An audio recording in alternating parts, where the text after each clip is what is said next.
नमस्कार। चलिए आज एक बड़ा ही दिलचस्प सवाल उठाते हैं। हम सब पानी को कितना जरूरी समझते हैं? शायद उतना नहीं जितना ये असल में है।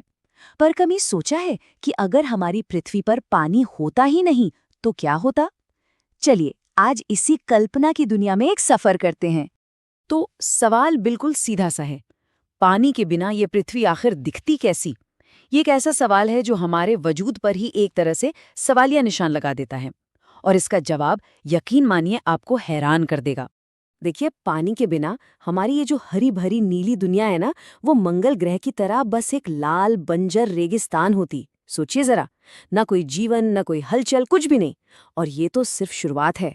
असलियत तो इससे कहीं ज्यादा चौंकाने वाली है। तो चलिए इस कल्पना में थोड़ा और गहरे उतरते हैं।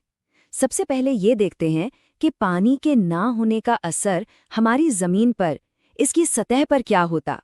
एक बार के लिए कल्पना करके देखिए, हमारी विशाल नदियां, झीलें और गहरे समंदर सब सूख जाते। अमेज़न नदी की जगह बस एक सूखी खाई होती और प्रशांत महासागर बस एक बहुत बड़ा गहरा गड्ढा। हर तरफ सिर्फ धूल और चट्टानें। हमारी दुनिया की सारी खूबसूरती, सारी रौनक एक झटके में खत्म। तो ठीक है, जमीन तो बंजर हो गई, लेकिन इसके बाद जो दूसरी चुनौती आती वो होती गर्मी। और ये कोई ऐसी वैसी गर्मी नहीं होती, बल्कि एक ऐसी भट्टी जो सब कुछ जलाकर राख कर देती। दरअसल पानी हमारे ग्रह के लिए एक तरह से एयर कंडीशनर का काम करता है।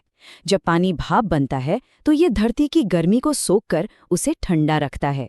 इसके बिना पृथ्वी का तापमान पूरी तरह से कंट्रोल से बाहर हो जाता और ये सचमुच एक जलती हुई भट्टी बन जाती। तो जमीन की सतह की बात हो गई, तापमान की बात हो गई। अब बात करते हैं उस चीज की जो सबसे सबसे ज्यादा जरूरी है, जीवन।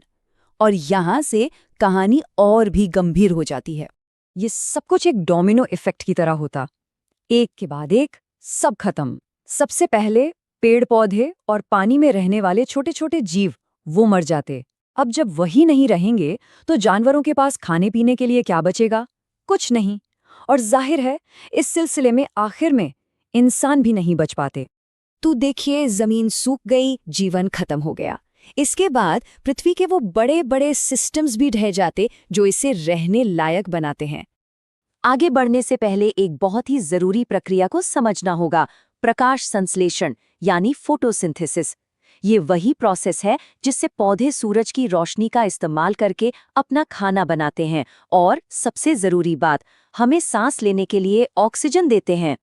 अब सोचिए इसका नतीजा कितना खतरनाक होता। जब सारे पौधे ही मर गए तो फोटोसिंथेसिस भी रुक जाता। इसका सीधा सा मतलब है हवा में नई ऑक्सीजन बननी ही बंद हो जाती और हमारे चारों ओर की जो हवा है वो धीरे धीरे जहरीली होने लगती। और इसका आखिरी नतीजा, जैसा कि स्रोत में कहा गया है, बिल्कुल सीधा और सपाट, सांस लेना असंभव हो जाता है। सोचिए, एक ऐसी दुनिया जहां हवा तो हो पर उसमें सांस लेने के लिए ऑक्सीजन ही ना हो। इससे ज्यादा डरावना अंत क्या हो सकता है? मतलब अगर हम पूरी तस्वीर देखें तो पानी के बिना पृथ्वी बस एक बेजान चट्टान से ज्यादा कुछ नहीं होती। न सांस लेने लायक हवा, न पीने के लिए पानी और न ही दूर दूर तक हरियाली का कोई नामो निशान। ये जीवन का पूरी तरह से अंत होता। तो इस पूरे विचार प्रयोग से हम क्या समझे? यही कि पानी सिर्फ एक जरूरत नहीं है, पानी ही जिंदगी है। इसके बिना हमारी ये खूबसूरत धरती अंतरिक्ष में तैरती हुई बस एक बेजान चट्टान होती। ये सोच हमें याद दिलाती है कि पानी की हर एक बूंद कितनी कितनी ज्यादा अनमोल है।